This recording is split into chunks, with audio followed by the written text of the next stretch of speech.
घाटम दास नाम के एक भक्त थे। भक्त नहीं थे, चोर थे। कौन थे? चोर। जयपुर के पास में एक पहाड़ी रास्ता था, वहां उनका गढ़ था। और ऐसे वैसे चोर नहीं थे, पुश्तैनी चोर। उनके पिताजी भी चोर थे, उनके दादाजी भी चोर थे, उनके परदादा भी चोर थे, परदादा चोर थे, परंपरा से चोर थे। उनके गांव में भी सबको पता था कि कौन है परंपरा से चोर है। वो शादी ब्याह में भी जाते थे, ये हमारे गांव का पारंपरिक चोर है। ऐसे चोर थे। वो समय होते थे, पुराने समय में ऐसे लोग भी होते थे। वो गुलाब जामुन उड़ा रहा है, वो हमारे यहाँ का पारंपरिक चोर है। वो चोरी से चलता उसका घर। तो घाटम दास जी एक दिन बैठे थे, रात्रि का समय, राह से निकलने वालों को लूटते थे। उस दिन गलती से राह से एक महात्मा निकल रहे थे। महात्मा को जैसे देखा, घाटम दास जी ने पहले तो मार्ग रोका, बोले जो भी कुछ है तुम्हारे पास सब निकालो। महात्मा जी ने कहा भैया हम तो महात्मा हैं, हमारे पास तो कुछ नहीं है, हमारे पास तो एक ही वस्तु है बेटा, तू प्रणाम कर, आशीर्वाद देंगे, वो भरा पड़ा हमें, वही दे सकते हैं। घाटम दास जी को थोड़ी दया सी आ गई, अरे महात्मा का क्या हम हरण करें। बोले आप महात्मा हैं, आपको हम छोड़ देते हैं, आप चले जाओ। महात्मा बोले देखो हमसे टकराए हो तो निश्चित है अर्धरात्रि में मेरा यहां से निकलना, तुम्हारा चोरी करना और हम दोनों का मिलना, ये संयोग है, ये ठाकुर जी ने करवाया है। इसलिए तुम कुछ पूछो, हम तुमको कुछ दे के जाना तो चाहते हैं, अब मिले हैं तो थोड़ा सत्संग हो जाए। घाटम दास जी बोले ऐसी कृपा कर दो कि मेरी चोरी कभी बंद ना हो, इस मार्ग से एक धनवान निकलते रहे, मैं सबको लूटा करूं। मेरे घर में कभी, मेरा बेटा भी अभी अंडर ट्रेनिंग है।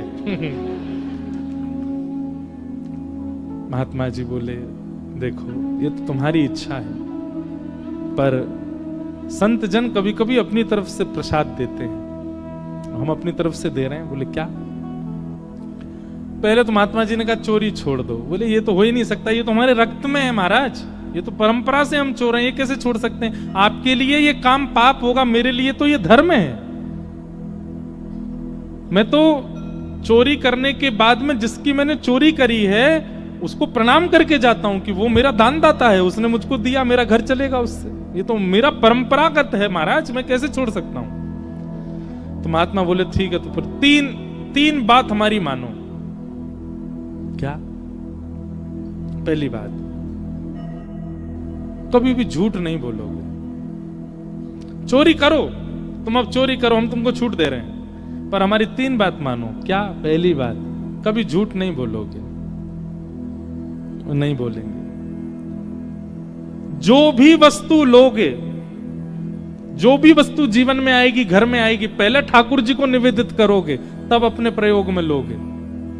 घाटम दास बोले जी। और तीसरा काम, राह में चलते हुए कभी कोई संत मिल जाए, कभी ठाकुर जी का मंदिर दिख जाए, कोई आश्रम दिख जाए, कितनी भी जल्दी में होगे, 2 मिनट रुक करके प्रणाम करोगे, वंदन करोगे, परिक्रमा करोगे, तभी आगे बढ़ोगे। ये 3 काम तुम अपने जीवन भर करते रहना। बस ये तीन बात हमारी मान लो, हम मान लेंगे कि हमारा तुम्हारा मिलना सार्थक हुआ। घाटम दास जी बोले इसमें मेरा कोई घाटा नहीं है, मैं तीनों करूंगा। आज के बाद सत्य बोलूंगा, जो भी वस्तु जीवन में लाऊंगा ठाकुर जी को निवेदित करूंगा, और मार्ग में कोई भी भगवत स्थान मिलेगा उसको प्रणाम करूंगा, परिक्रमा करूंगा, तभी आगे बढ़ूंगा, चाहे कितनी भी जल्दी में हूं। महात्मा बोले बस ये कर दो। ठीक है, अभी हेलीकॉप्टर मत देखना, सब इधर देखो, कथा सुनो मेरी ध्यान से। हमने तो कही थी कोई कथा कीर्तन में उड़ा दी हो भैया, नहीं तो सब यही को देखेंगे। अभी हम कीर्तन गाएंगे तब उड़ा देना, अभी बैठा लो इसको, लैंड कर दो। इधर देखो सब लोग, क्या सुना रहे थे हम? 3 बातें घाटम दास को बताई महात्मा ने। देखो, महात्मा की बात को, किसी महत् पुरुष की बात को, किसी सज्जन की बात को बस मान लो, उसी से कल्याण हो जाता है। घाटम दास जी बढ़िया नियम का पालन करने लगे जो गुरुजी ने बताया।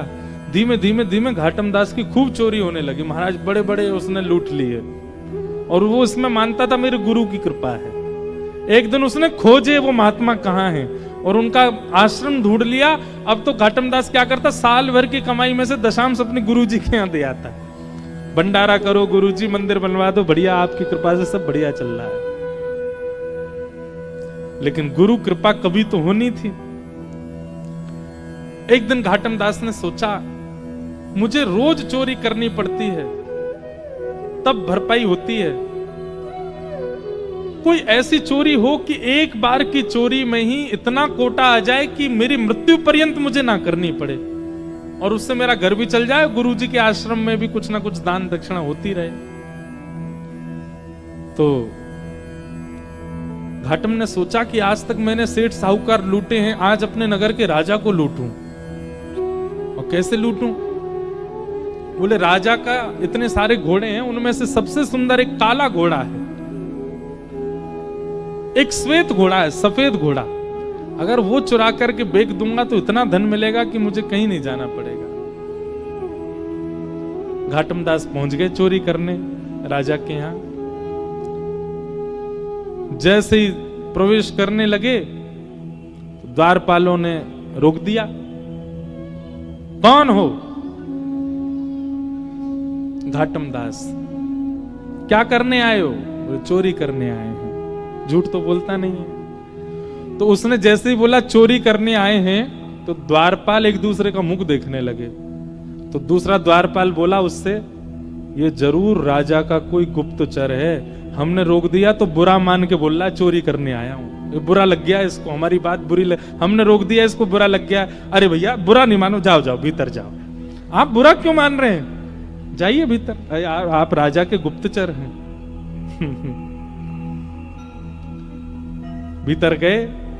भीतर जाकर के अश्वालय जहां पे सब घोड़े बंधे थे, वहां से सफेद घोड़ा निकाला, उस पर बैठ के घोड़े पे बैठ के बाहर आए। तो द्वारपालों ने फिर देखा और देख करके बोले, भैया क्या किया अंदर?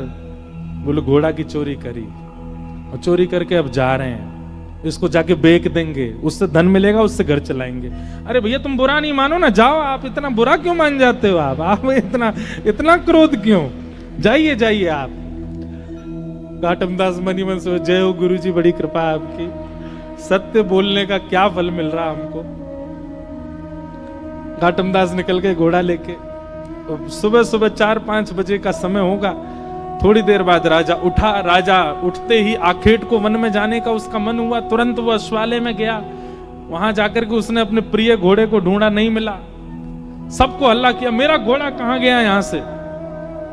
बात घूमते घूमते द्वारपालों पे पहुंची। सब द्वारपाल बोले, महाराज आपका गुप्तचर आया था ना, वही लेके चला गया। बोले मेरा गुप्तचर? मेरा कोई गुप्तचर नहीं, मैं तो सो के अभी उठा हूं, हाथ मुंह धो के आखेट को वन में जा रहा हूं। अरे महाराज, एक व्यक्ति आया था और उसने आके हमसे कहा था हम चोरी करने आए। मैंने कहा भाई चोर इतना सत्य थोड़ी बोलेगा चोरी करने आए। और वो घोड़े पे बैठ के गया, बोला मैं जाऊंगा, बेचूंगा, धन कमा के घर वालों को दूंगा। वही लेके गया। पकड़ो, पीछा करो उसका, जहां भी मिले उसको बांध लो, पकड़ के लाओ। घाटम दास जी तुरंत घोड़ा भगा रहे थे। बोले जल्दी घर पहुंचूं, पीछे सैनिक पड़ेंगे अभी। और पीछे सैनिक पड़ ही गए थे। इतने में ही घाटम दास जी को एक राम जी का मंदिर दिखा। गुरु जी की दूसरी आज्ञा क्या थी? कभी भी कोई मंदिर, देवालय, आश्रम देखे तो रुकना है, चाहे कितनी भी जल्दी में हो। और इस समय घाटम दास का रुकना घातक है, लेकिन फिर भी गुरु आज्ञा मान के रोक गए। घोड़ा बाहर बांध दिया, भीतर चले गए, राम जी को प्रणाम किया, परिक्रमा करी। उसमें भी जल्दीबाजी नहीं, भाव से, गुरु जी की जैसी आज्ञा थी। महाराज, अच्छा हाँ, एक आज्ञा तो हमने बताई नहीं। जो भी सामग्री लेते थे ठाकुर जी को निवेदित करते थे। तो राम जैसे वो घोड़ा चुराया, घोड़ा चुराते ही सबसे पहले उसका स्पर्श करके, हे राम जी ये आपका है, इसको स्वीकार करो। राम जी को निवेदित करके तब चोरी करता था। तो राम जी को निवेदन करने के कारण और गुरु आज्ञा मानने के कारण राम जी इतने रीझ गए उससे कि बाहर जो अश्व खड़ा था वो था सफेद, पर जब तक सैनिक आए वो पूरा काला पड़ चुका था। सैनिकों ने अश्व को देखा, अश्व की कद काठी और उसका रूप देख करके बोले ये है तो हमारे राजा का ही, पर ये काला सा कैसे हो गया। तभी भीतर देखा तो घाटम दास, द्वारपालों ने कहा यही है, यही चुरा के ले गया था। घाटम दास को पकड़ के बोले, क्यों भैया, ये घोड़ा तुमने चुराया? बोले जी मैंने चुराया। कहां से चुराया? बोले आपके अश्वालय से चुराया। बोले ये तो श्वेत था, ये काला कैसे हो गया? बोले ये मुझे नहीं पता, पर जब ये मिला था तो मैंने बस ठाकुर जी को निवेदित कर दिया। ठाकुर जी को निवेदित करने के बाद ये काला कब पड़ा, अब ये मुझे नहीं पता। अब भैया ये तुम्हारे राजा का थोड़ी, अब तो ये राम जी का हो गया। अब राम जी को जैसा घोड़ा प्रिय लगता होगा वैसा बन गया, उनको सांवला प्रिय होगा इसलिए सांवला बन गया। सैनिक बोले क्या उटपटांग बातें करता है, इसको पकड़ के ले चलो राजा के पास। राजा के पास लेके राजा अपना घोड़ा देख के हैरान, बोले ये काला कैसे हो गया, ये मेरा घोड़ा नहीं है। अब घाटम कह रहा नहीं नहीं, ये आपके यहां का ही घोड़ा है पर आपका नहीं है, अब ये राम जी का हो गया, अभी राम जी का है और उनकी प्रसादी में स्वीकार कर रहा हूं। सब आश्चर्य में बोले सच भी बोल रहा है और इसकी बातों पर विश्वास भी नहीं हो रहा है, घोड़ा काला पड़ गया है, क्या क्या चल रहा है समझ नहीं आ रहा। तो राजा बोला मुझे एक बात याद है, मेरे घोड़े के गले पर एक मस्सा है, यदि वो मस्सा इसके है तो ये घोड़ा मेरा है। जैसे उसका गला देखा तो वहां मस्सा था। अब सब उसको पूछा ये काला कैसे पड़ा? बोले नहला के देख लो, धुला के देख लो, रगड़ के देख लो, मैंने कोई रंग नहीं पोता इस पे। राजा को विश्वास करना पड़ा उसकी बात पर। बोले ये काला हुआ कैसे? बोले मैंने राम जी को निवेदित किया था। उनकी बात सुनकर के राजा इतना प्रसन्न हो गए कि राजा ने घाटम दास जी की गुरु आज्ञा पर प्रसन्न होकर के, रीझ करके, और राजा ने उनसे कहा देखिए महाराज आप भले ही चोर हैं पर मैं आज आपको एक ऑफर दे रहा हूं अपनी तरफ से। क्या? इस राज्य की गुरु पदवी खाली, आप हमारे गुरु बन जाओ, हमारे राज्य गुरु हो जाओ। घाटम दास जी महाराज, उनके पद भी आते हैं भक्तमाल जी में, नव भक्तमाल राजस्थान के भक्तों में। तो घाटम दास जी महाराज इतना रोए, बोले मैंने चोरी नहीं छोड़ी और चोरी के साथ साथ केवल गुरु आज्ञा का पालन किया और उसका फल मुझे यह मिला कि आज केवल गुरु आज्ञा से मैं एक राजगुरु बन गया। यदि मैंने चोरी भी छोड़ दी होती, दुष्कर्म भी छोड़ दिए होते और तब गुरु का पालन किया होता तो आज एक राजा की गुरु पद भी नहीं, आज प्रभु श्री राम की गोद प्राप्त हो गई होती, वो मुझे अपनी गोद में ले लेते। ये गुरु आज्ञा का फल है। ऐसे घाटम दास जी महाराज का चरित्र सुनाया गया।